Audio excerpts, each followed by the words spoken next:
So this right here is a Sony PlayStation 1. I paid pretty much nothing for it. I got it on an auction. Came with this OG Xbox and an Xbox One and a bunch of games, and I think I only paid like $40 for all of it. But anyways, I got this home and I set it up and I was ready to use it. Go to put a disc in, and then I realized, uh-oh. So the disc spindle's broke. I've had this sitting around for quite a while, and I figured I'd probably get it fixed. Got a new one right here, so time to dig into it. For some reason, I thought these were all tri-bit screws, but they're not. It's just regular Phillips. All right, that's every screw. I'm worried I'm gonna have to pop these out though. But let's see. Oh, okay. That was easy. This console's actually really clean. I'm kind of surprised. All of them were. Whoever the previous owner was probably took really good care of it. This is the first time I've really opened this up. The reason I'm taking it apart, to get the old spindle out, you can't exactly pull on it, because that could damage the motor inside and cause really bad vibration.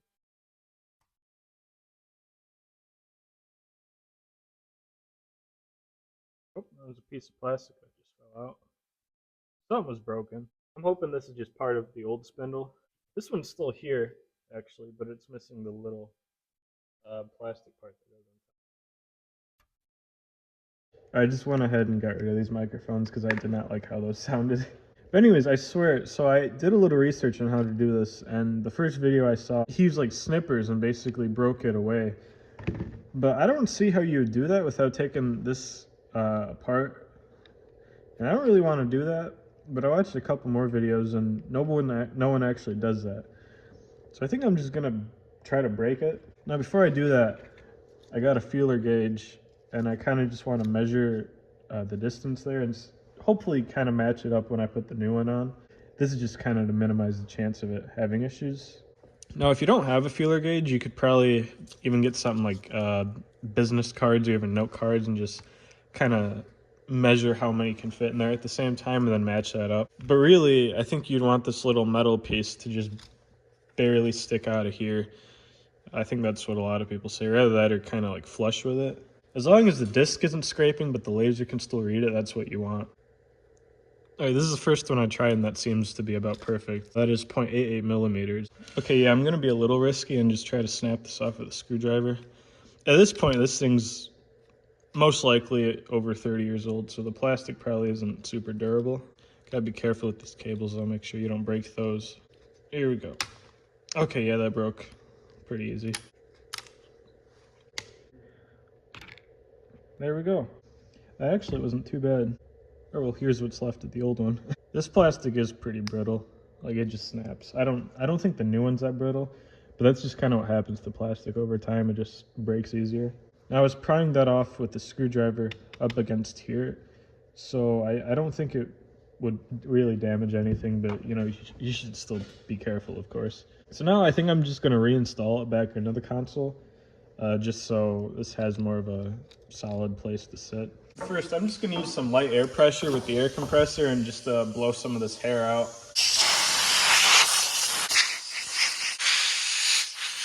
Now I could completely dismantle this and kind of deep clean it and look for issues, but I'm not going to do that, mainly because this console is actually really clean, like I said earlier. All right, so the base of the console has these 3 metal, pretty much pins, and there's these little rubber bushings, which are actually holding up really good. Seems like they almost feel brand new.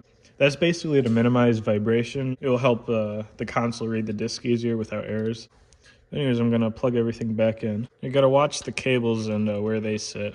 You don't want it to sit underneath anywhere it's not supposed to. I didn't really pay attention to the orientation of these when I took them out, but as long as they're not in the way of anything, I don't think it really matter too much. This ribbon cable actually falls pretty much right where it needs to be. Ribbon cables kind of scare me. I've broken a few in the past. You gotta be careful with those because of how flexible they are, but that one went in pretty good. Alright, well now that that's plugged back in, I'm going to put the new spindle on. So what I'm going to do, I'm going to take my feeler gauge. I'm going to use the same setting I measured it with. I'm going to set it down right here. I want this to sit flat. Basically, I'm going to push this down, but this will limit how far down it goes. Let's kind of carefully push it down. So I got it on. The feeler gauge So the feeler gauge slides in and out a little easier than it did before, so I'm just going to very carefully push this down a little by hand. Check again. That's about the same. Maybe I'll use a screwdriver.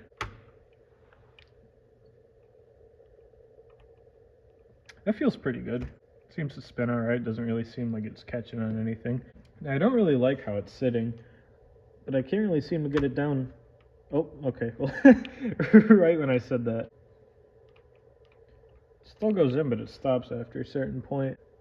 I think that's pretty good. It might be a little too tight, but I think I'll roll with that, and I'll test it out. Seems to spin freely. At least the spindle's not scraping. I'm going to put this disc on there and kind of give it a spin, make sure it's not scraping. Yeah, it's dead silent. It's not scraping on the plastic at all. Yeah, you can tell there's plenty of space in between the disc and the plastic there. Gonna get this put back together and test it out. I'll just kind of put this on top. With the top on it, nothing inside of the console should come loose. The top should kind of hold everything down.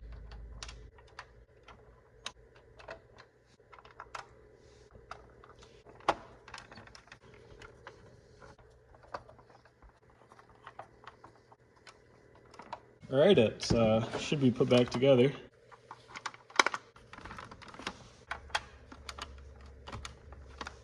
All right, so I got everything hooked up. Let's see if there's any signs of life.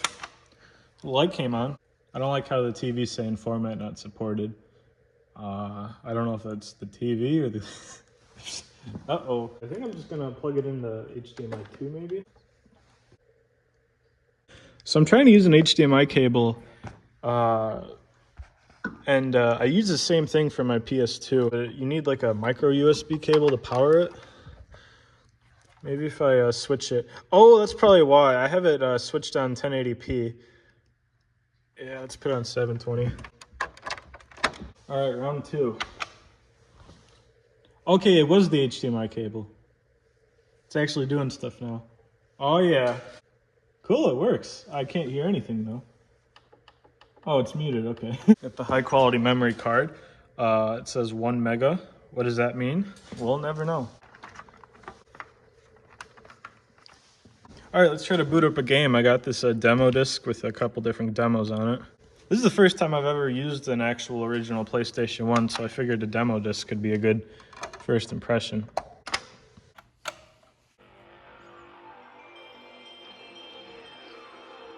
All right, will it read the game?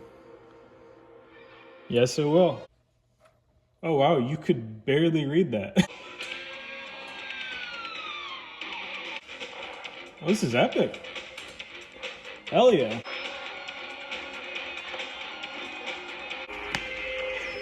This is a pretty long intro.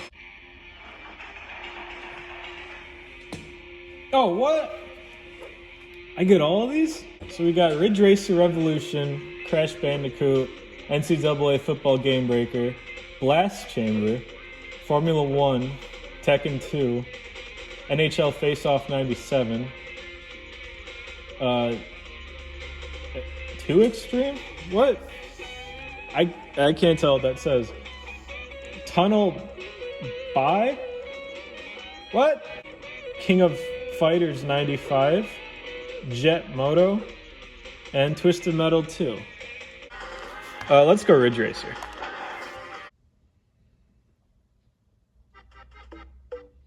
What?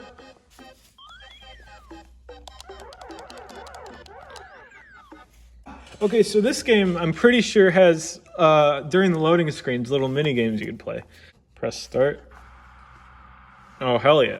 This is probably the closest thing I'm gonna come to bringing my gaming channel back. But do the analog sticks work? Oh, they don't. Okay. Now, the resolution's really bad. But, I mean, it's an old console. I'm sure if I, spent $30 on a decent display cable, it would be a little better. But, I mean, this is usable. It's better than the PlayStation 2 graphics when everything's so dark you can't really even see what you're doing in certain games. This seems really bright. Whoa, that was almost sick as hell. Now, I've actually been trying to play through every Need for Speed game. And I've been rather emulating them or playing them off of PS3 just because I haven't fixed this PS1. But now I could actually use it. Seems like it works perfectly fine. Aw. think it's frozen. Hello? Oh yeah, I'm gonna have to reset it. Yeah! Alright, well, I'm just gonna blame that freezing on scratches on this disc. Let's pop in Gran Turismo 2. I only have the disc for the simulation mode, so that's what we'll be playing. Okay, I thought it froze again. Actually, never played any of the older Gran Turismo games. The only two I've ever played were Sport and 7. Oh, this mini music's awesome. Side note, but I'm using a gimbal to put my phone on a tripod, and it keeps drifting off to the side, so just ignore that. Actually, thinking about it, I think I did play this game. I emulated it for like 10 seconds in a web browser, and it ran at about 2 frames per second. Let's do a license test. Man, look at all the artifacts on the screen whenever it goes black. This cable's such... This is just a piece of junk. Oh, I like how it started on 2. And it's actually kind of crazy for this being a PlayStation 1 game. The cars actually look really good. The reflections on it seem super realistic. It's honestly, it kind of looks like the game was made recently, and it just kind of has like a fake PS1 texture slapped on it. Steering's really touchy. I'm not used to this in simulation mode. I just barely touch it, and the car kind of drifts off to that direction. Oh, dang it! It's gonna freeze again. Uh-oh. It's really just gotta rub it in my face. Oh! I was just supposed to hit... I was supposed to hit a button. Okay. I could see if the memory card works. Oh, wow. I reckon this isn't the fastest memory card. I have nothing to save. Well, I guess one memory card slot works, so that's good enough for me. Open up! All right, one more test. I want to see if I could get CDs to work. Let's go track 7. It works! That's all I'm gonna play. I just came back to YouTube less than a month ago, and I already got copyright striked for a song that I didn't even use. So I'd hate to know what happens when I actually do use a song. All right, looks like I fixed it. It's not like it was anything difficult. I literally just swapped out the little thing. But it's cool that I have a working PlayStation 1 now. Like I said, I've had this sitting around probably close to a year, honestly. I've been putting it off so I could record it for YouTube. And I recorded it for YouTube, so I got it fixed. Well, I guess I'll get all this put away, so thanks for watching. If anyone wants some official PlayStation 1 disc spindle pieces, vintage, by the way, let me know. $100 per piece.